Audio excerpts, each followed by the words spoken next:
mu gice cyatambutse bunguru na Mbabazi naguha twari twasize Jessie yaramaze gukubita ikintu Crania mu mutwe. Crania yaramaze kugwa aho ngaho ndetse amaraso ari gutemba ari menshi cyane. Ese Crania yabashije kubaho nangwa ubuzima bwe bwarangiriye aho ngaho? Inkuru yacu reka tuyitangirira n'ubundi kuri Jessie. Jessie yegera Crania mu bwoba bwinshi akamwitegereza, aramwegera akumva ntari guhumeka, amukora ku mutima akumva nturi gutera. Arabanza akagiramo akantu k'igihunga ndetse n'ubwoba, agatangira kwibaza akavuga ati ni ibiki nkoze, kuki nyobowe n'umujinya, ubu bugome nkoze ni bwoko ki? Ese umutima nama nari nawutaye he? Kuki nyobowe n'umujinya, kubera iki amarangamutima nganje? Niba Logan atankunda ntabwo ari ikosa rya Crania, ahubwo ni ikosa rya Logan, nta nubwo ari n'ikosa ryanjye. None ibi ni ibiki nkoze? Kuki mwambuye ubuzima? Mana ibi nzabivuga ngo iki? Mana nishe umuntu, mbaye inkora amaraso, mbaye inkora amahano. Ibi bintu abantu ntibabimenya bizagenda gute? Mana kuki ntatekereje kabiri? Kuki nayobowe n'umujinya mwinshi? Atangira kureba hirya no hino, afata telefone ye ngo arebe ko yahamagara, ariko nanone akagiramo ubwoba. Nta kindi kintu akora, asa n'uwinjiye mu cyumba ahantu agafatamo ikintu cy'igishashi kinini cyane, ahita ahamagara abantu, abasore bagera kuri 4 baza bihuse. Bakihagera arababwira ati rero ngiye kubaha akazi. Ati ndambere hose ndabizi ko mwakoreraga umuryango wanjye, kandi ndabizi ko muri inyangamugayo, kandi aho mukoze ikintu nta kizibiti n'iki na kimwe buhasiga.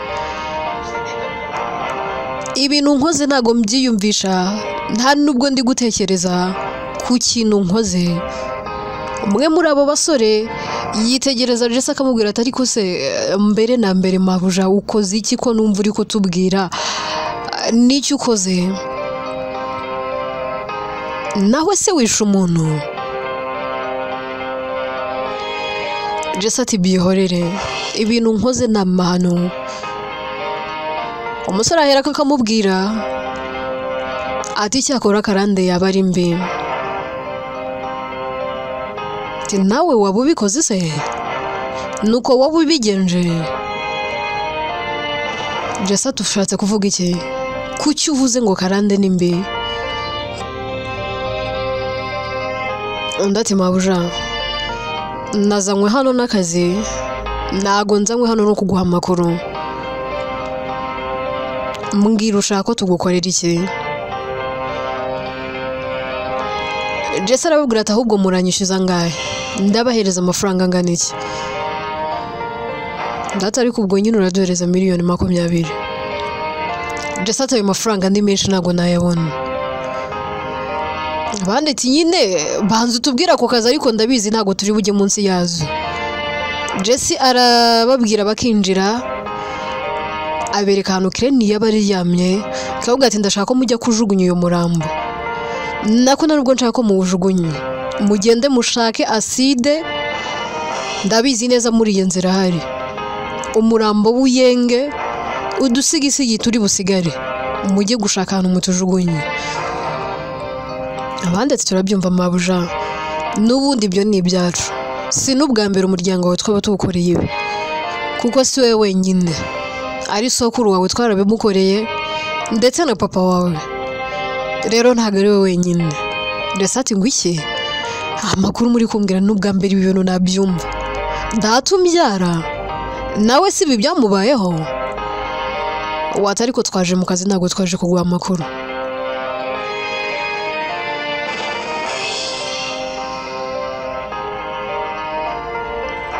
Jesse ati okay ngaho nimumbwire ndabishyura amafaranga ngahe. Abati ariko niba atari miliyoni 20 twakubwiye nta kintu turi bugufashe. Jesse ati namwe ariko nimugabanye izo miliyoni nyinshi. Abandi atoya niba atarayo reka twigendere. Bajya kugenda Jesse akabagarura akabwira ati please ndabinginze basi nimufate 15. Abandi atoya etere gubu dufashwe nitwe twajyaho icyaha. Jesse ati okay nta kibazo ndazibaho basi ni mubikore. Ahantu muha cleaning ni hagize igisigi n'iki ndakimwe kiza kuhaboneka. Ako n'ubundi ngize igitekerezo nta kuntu mwamujyana muri iriya nzu y'inyuma mukaba ariho mubikorera byose mwarangiza mukanahatwika.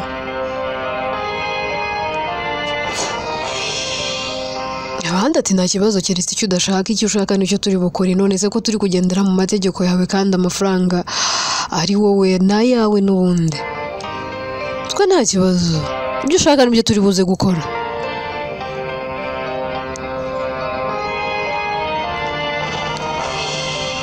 Jesse aherako akareba mu isakoshi ye kabasinyira sheki ya miliyoni 20 akayibahereza. Ubundi yarangiza agasohoka muri ya nzu akinjira mu modoka ye agahera kakagenda. Abasore uko ari 4 baterura Clenia bakamujyana inyuma muri ya nzu nkuko baba bivuganye na Jesse. Bagenda ariko baganira bavuga ati ariko ubundi uyu umuryango ni gateke. Sekuru niwe wiyiciye umugore we. Uba abantu bazi ko mukecuru yabuze. Papa w'umubyara niwe wiyiciye mama w'umubyara. Ntago azi kuriya umufata nka mama we, uwafata nka mama we akamufata nk'umwana we ari umugore wa kabiri. Ntazi ko papa we na mama we batahuzaga.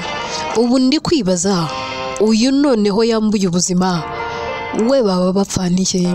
Baba bari kubiganiraho ariko barangiza bakavuga ko bitabareba. Mwe muri bo kavuga ati cyakora bugome bugenda mu maraso ya buri muntu. Aha noneho ndemeye.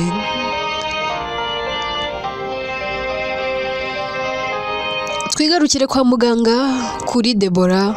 Abaganga bari kumwitaho ariko byanze byabaye iby'ubusa. Buri uko akangutse bakamutera imiti imusinziriza kubera ko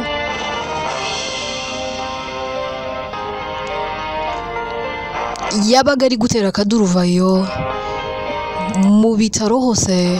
Abana akabavuyanga nta kindi kintu bakora uretse kumufata bakamuhambira bakajya bamutera imiti imusinziriza.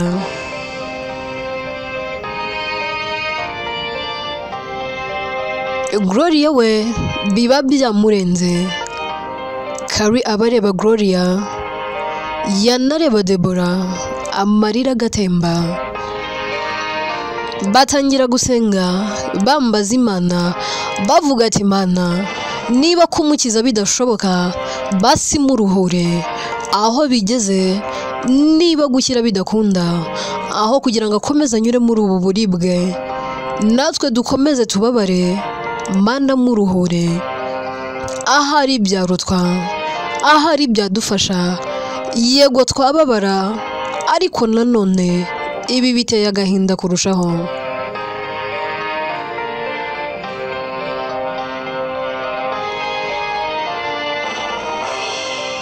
Karen na Gloria bo kwifata no kwiyumanganya biba byanze. Karen akindi kinakora ahera kagahaguruka agasa n'usohotse agasohoka mu bitaro. Ari magenda ahura n'umugabo uri mugenda asa naho ari kurangisha, asa naho hari ahantu ari kujya. Agera kuri Carrie akamwitegereza, yarangiza agasa n'umuhagaritse akamubwira ati mubyeyi, ese mwamfasha ko nsa naho hari ahantu ndi kuyoboza?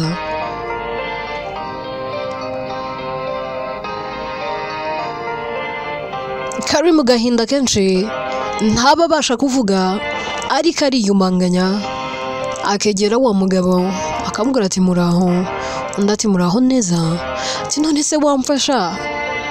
Mfite misiyo muri ibi bitaro, hari umuntu nje kureba muri ibi bitaro, uwamfasha? Undi ati ibi bitaro nsohotsemo se? Undi ati yego. Carrie ati se katari amasaha yo gusura, buriya barakwemerera ko winjirara?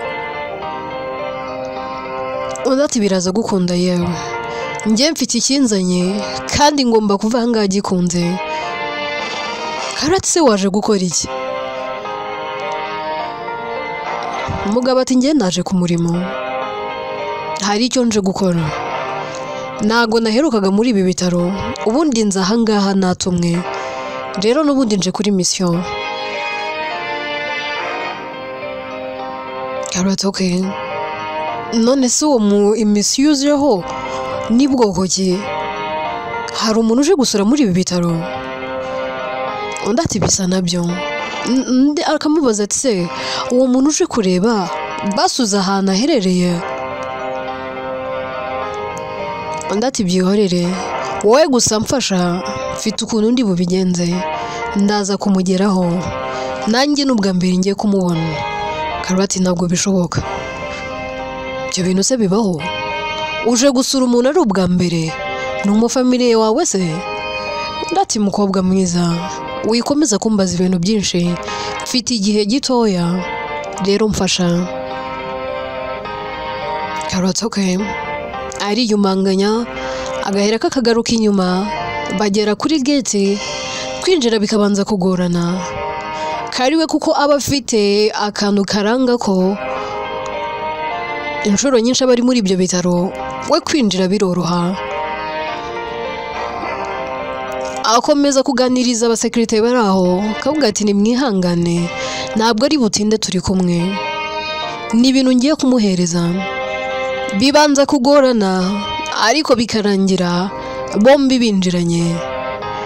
Bamara kwinjirana, undi agashimira Carrie, akavuga ati Imana iguha umugisha, kandi ni ukuri Uwiteka haze no kwifuza k'umutima wawe, ndabona uremerewe, ndanabona muri wowe byagushobeye byagucanze, ariko Imana ikuruhurira umutima. Ariko kimwe cyonyine nzi nuko Imana ije gusubiza kimwe mu byifuzo wari ufite kandi bikomeye. Carrie yitegereza umugabo, kamubwira tubwiwe n'iki ko naniwe, ubwiwe n'iki ko mfite agahinda? Undi araseka akamwihorera, akamubwira ati Imana ntahihishwa, ngenda umwana w'umuntu, ariko nkora uko nshobojwe ndetse nkakora uko ntegetswe. Nkubwiye ibyo nabwiwe n'ibyo mbonye, ariko ibindi byo ntumbaze ngo bigenda gute kuko simbizi. Ariko gusa Uwiteka ibyo aje gukora byo nibyo gutangaza kuri wowe. Carrie ashaka kumubaza ibintu byinshi, undi agahera kakigendera. Atangira kuzenguruka mu bitaro, ari nako ari gusenga, abaza Imana, avuga ati Data wa twese uri mu ijuru, dore ngeze ku murimo wawe, ngaho nyobora, mbi igikoresho cyawe, unkoresha uko ushaka, ubushake bwawe n'ugushaka kwawe ndetse n'ugushobora kwawe aba ari byo biganza, naba ari njyewe ahubwo aba ari wowe. Icyo wantumye gukora nyikorane umwete kandi mbikore mbikunze. Reka njyewe ncishwe bugufi, maze wowe ushirwe hejuru nk'Imana, ukora imirimo n'ibitangaza, ab'isi bose batangare. Arimo asenga, atangira kugenda, asa naho afite ijwi rimuyoboye. Yinjira mu bitaro, akinjira ku muryango wa mbere, yahagera akabaza Imana ati se ni ahangaha? Ijwi rikamubwira ati oya, aha siho ngutumye. Arakomeza agashakisha mu bitaro hose, ari n'akabaza Imana, ariko ijwi rikamubwira ati oya. Ibitaro byose arabizenguruka, ijwi rikimubwira ati hoya. Agera aho bikamushobera, akabaza Imana ati se none kubera iki bikiri oya? None se nayobye? Nabwo ijwi rikamubwira ati oya, ntabwo wayobye, nuko isaha itaragera. Banza wambara imbaraga, senga usaba imbaraga. Ukeneye kwambara izindi mbaraga, senga nkuzuza izindi mbaraga ziri buze kubana nawe, kuko ibyo ugiye guhangana nabyo ntago ari byoroshye. Mwana wanjye ngiye kugutuma ku murimo, ariko biragusaba kuba ufite izindi mbaraga. Senga waka imbaraga za none no mu kandi kanya n'akandi kanya kari buze, ndetse n'ibihe biri imbere, yewe n'ibizaza, kuko aho ngiye kugutuma ni umusozi muremure, kandi kuwuterera bisaba kuba wariye wanyweye uhaze, kugira ngo utaza kugwa isari nangwa se ukagira umwuma ukaza gutembanwa. Nkeneye kugutuma ku murimo wanjye nakujuje wujujwe. Umugabo atangira gusenga avuga ati dawe, bibe uko ushaka ntibibe uko nshaka. Ngaho ndakwaka imbaraga kandi unyobore, unyuzuze imbaraga mu bundi bwenge, sinkore nikoresheje ahubwo nkoreshwe nawe. Mana, ndakwereka ibiganza byanjye, ni ibiganza byanduye, mba nanyuze henshi ngafata byinshi, ariko ndakwinginze nabyo byeze. Weza umutima wanjye, kuko nawe uba watekereje ukanagambirira ibibi. Weza akanwa kanjye, kuko hari igihe natura nkatura ibidakwiriye. Eza buri ntambwe yanjye yose, weza imyicarire n'imihagurukire n'imitambukire. Mana, ndakwinginze kugira ngo wururuke, imbaraga zawe zize zibe muri njyewe. Data, ntizimpangeho ahubwo ziture muri njye, zinkoresha imirimo n'ibitangaza. Umugabo arasenga, senga umwanya munini. Uko arimo asenga niko imbaraga z'Imana zigenda zimuzaho. Uko asenga akagenda yuzuzwa, uko asenga akagenda ahabwa izindi mbaraga. Muri ako kanya yuzura imbaraga, agatangira kugenda. Noneho atabaza ijwi, yewe atanabaza ngo nderekeza he, agenda mu cyerekezo nk'ugenda azi iyo ari kujya. Aragenda akinjira mu cyumba Debora arwariyemo, agatangira gusenga, asenga cyane, asenga n'imbaraga, yewe n'umwete. Ibitaro byose birahubangana, bigahinda umushitsi, imbaraga z'Imana zikamanuka, zigatangira gukora. Debora aho aryamye ndetse arwariye, ibintu bitangira guhinduka. Abasinziriye ariko agahera kagakanguka, atangira kureba, areba uburyo budasanzwe. Abari mu cyumba bose batangira kugira ubwoba, kuko baba bamureba bakabona ari guhinduka. Atangira kwitwara bidasanzwe, amaso ayahindura uko ashatse, yewe n'umutwe akawutwara uko ashatse, amaboko yatwara uko ashatse. Bya bindi byose byari bimurimo bimukoreramo bitangira noneho kwigaragaza. Gloria na Kari ubwoba burabica. Lawuru na Medi ndetse na Ekim nabo baba bari aho ngaho, byabashoboye byabatsanze, ubwoba ari bwinshi. Babona ibyo bari kubona n'amaso yabo ari ibintu bidasanzwe. umugabo arasenga umwanya munini, aba ari guhangana n'izindi mbaraga, ahangana n'ibifite imbaraga, ariko nawe aba yujujwe. Tuve kwa muganga tugaruke mu rugo. Riya bari mu rugo yicaranye na Mugisha, Gwiza na Muneza barimo baganira. Mugisha abaza Liya akambwira ati ariko se Liya, ko mbona sister mukuru ntamubona ahangaha ari hehe? Liya ati nanjye rwose simbizi, meruka ajyana Aunty Deborah kwa muganga ari kumwe na dadi na mama. Aho rero ntago nongeye kumubona, naherutse atahavuga ngo agiye kuryama, niba ari mu cyumba cye ahubwo siko yaba yaryamye amasaha menshi.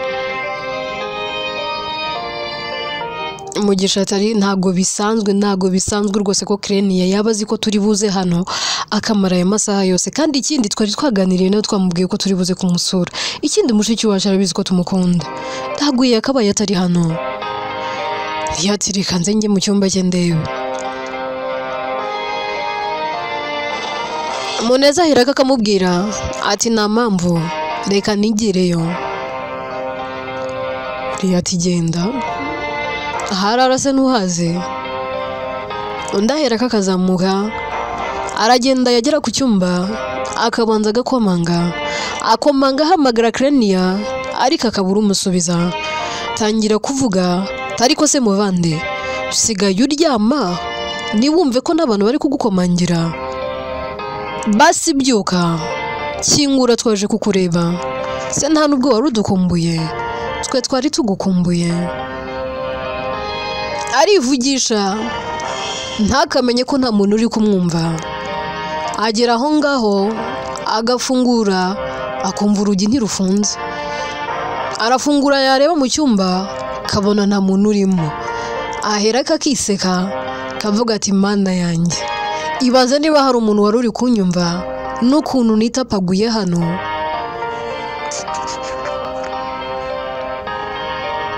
Ngira ngo mfite umuntu ndi kubwira, kumbe nari ndi kwiganiriza. Ndasebye gusa. Ahera kakamanuka, Liya akimubona ati none ko uje wenyine se umusize? Yanze kubyuka ngende mwirebere. Ndatoya, ntago ari cyo kibazo, ahubwo ndamubuze. Liya ati ngo iki? Uramubuze? Muburiye heza? Afata telefone ye ngo amuhamagare. Ahamagara telefone ya Krenia akumva ntiri gucamo, arongera akayicishamo akumva ntayiriho. Kavuga ntibishoboka, Krenia ntajya apfa gukoraho telefone. None se bigenze bite? Yaba yagarutse kwa muganga se? None se yaba telefone ye yaba yamuzimiyeho? Bishoboka bite se? Mu modoka ye hahoramo charger, yakabaye yacometse mu modoka ye. None se bishoboka bite? Arahaguruka akitegereza hanze, yareba akabona imodoka ya Krenia iraparitse. Kavuga ariko ntabwo byumvikana. None se yaba yagiye akagenda asize imodoka ye? Ibi bintu birashoboka. Genda abona imodoka yiparitse. None se yaba yatwaye ya mama? Oya, kandi ya mama niyo n'ubundi wowe na dadi bagiyemo. Ntago ndi kubyumva. Yahera akagafata telefone agahamagara mama we Kare. Telefone icamo inshuro nyinshi ariko ikabura uyifata.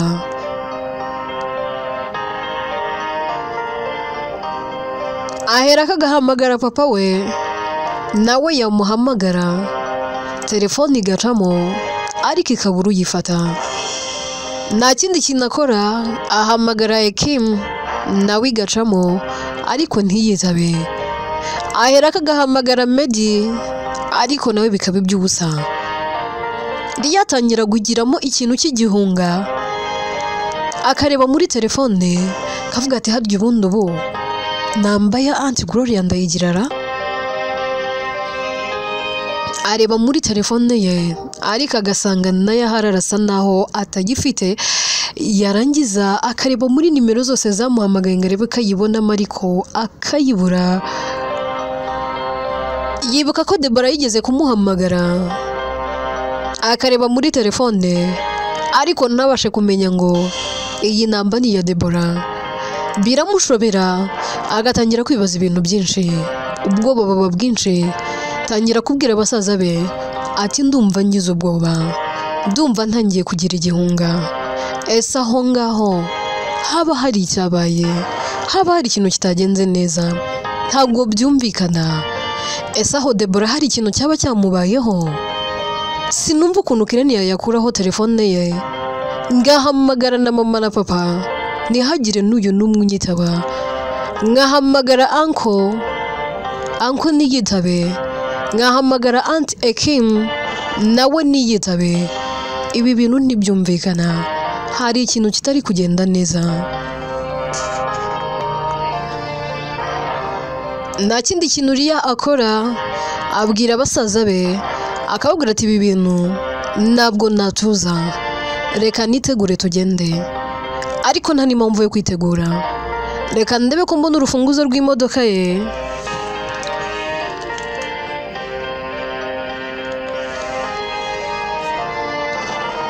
Tuba ariyo tugendamo. Mugisha aramubwira ati oya, nta mpamvu yo gutwara imodoka ya Kirenia, reka dutware iyacu. Ese wibagiwe ko natwe yatuguriye imodoka kandi natwe esansi turayifite? Ria ati mumbabarire, nari nabyibagiwe, ndumva nataye umutwe, ndumva ntangiye kugira ubwoba ndetse n'igihunga. Bahera ko basohoka batarwambaye. Ria kubera ko aba ari mu nzu yambaye ibirenge ariko yambaye socks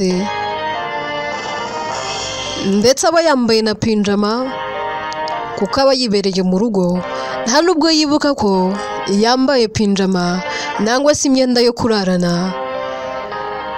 Ahera kagasohoka yambaye n'ibirenge. Gwiza aramubona kamubwira ati Ria, banza ujye kwambara. Undi ati urabona nambaye ubusa? Ndambaye yewe tugende. Ibaze niba Kirenia telefone yitariho, nkabandi guhamagara mama niyitabe, ngahamagara dadi niyitabe. Ubwo urumva we bameze neza, ariko ikibazo Raoul ntajya apfa no kwitaba telefone.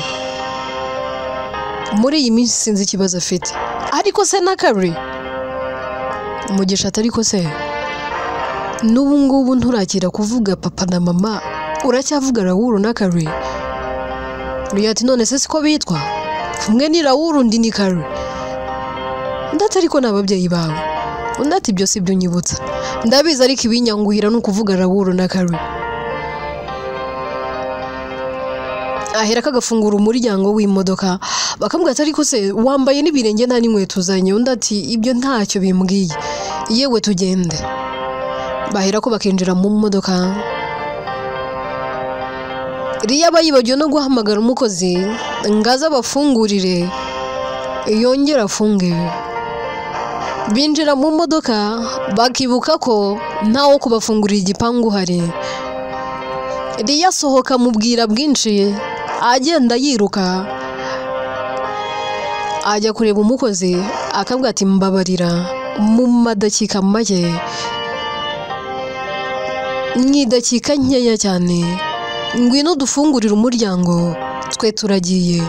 Undi ati se mugiye mute? Ko nari mbatekeye, we wambwe ngiye kubatekera. Natetse ibiryo byinshi, wambwiye ko ari basaza bawe Kari nawe ahari, yewe nawe, none se ko mugiye ibiryo biraribwa nande? Kirenia ati Ria ati mbabarira rwose, ibyo biryo nushaka sinzi icyo bikoze, we biteke ni ibyo tugiyemo nidusangara amahoro, ibyo biryo byawe turaza tubirya, cya kimwe nuko ushobora no kubyiryana nangwa se uze gushaka kubigenza. Undi ati ariko se kuri kuvuga nabi? Ria ati yewe ntago ndi kuvuga nabi, ase we ntago ubizi ko iyo nataye umutwe numva ntari gutekereza neza, mba numva nashaka ibintu binkoroga. Urabizi uri inshuti yanjye kandi ndagukunda. rero mbabarira wimbaza ibintu byinshi basi reka tugende dusanga uhishije undi atari ko sinsobanukiwe niki kiri kujya mbere niki cyabaye Riyate sha byihorere nanjye sinzi icyo nakubwira gusa muri kano kanya ndi gutekereza ibintu byinshi ndumva mfite n'ubwoba n'igihunga sinzi ikintu kigiye kubaho pe undahera ko akajyana na Riya abafungurira igipangu bagahera ko bakagenda berekeza kwa muganga kugira ngo bajye kureba niba byibura bari buhasange Xenia ndetse n'ababyeyi inkuru yacu rero katuyisubikira aha ngaha ese nibagera kwa muganga bagasanga si hari biraza kugenda gute inkuru yitwa Mbabazi naguha njyewe nitwa Atete ninjye yandika kandi ni nanjye uyibagezaho